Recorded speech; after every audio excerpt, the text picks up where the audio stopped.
Nakon pregleda dokumentacije od strane komisije, kandidat vrši vizuelni pregled vozila sa spoljne strane.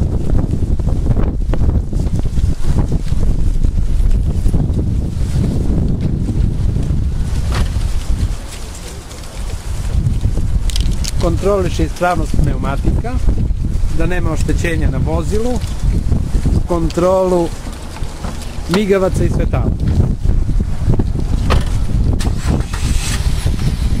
Nakon toga vrši podešavanje sedišta i ogledala, vezivanje sigurnosnog pojasa,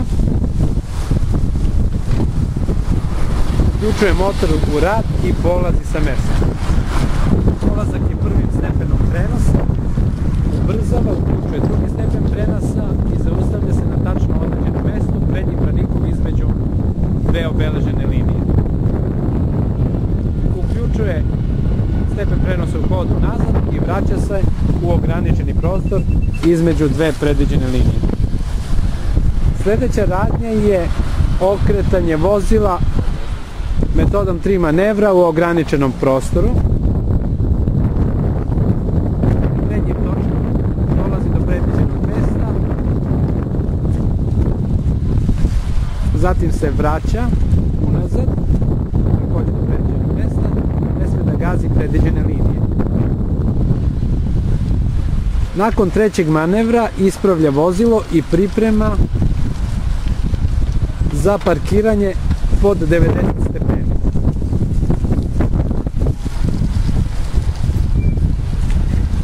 Parkiranje se vrši hodom unazad.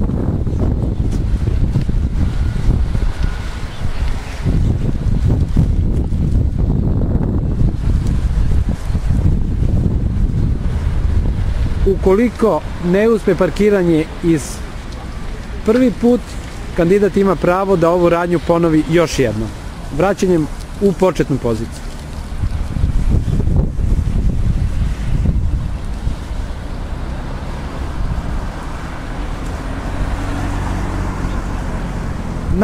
Nakon parkiranja po 90 stepeni kandidat vozilom izlazi i vrši pripremu za parkiranje u garažu podužno.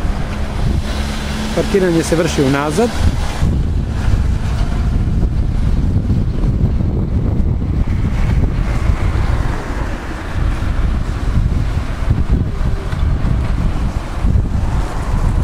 Ukoliko ne uspe iz prvog pokušaja, kandidat ima mogućnost da tu radnju ponovi još jednom.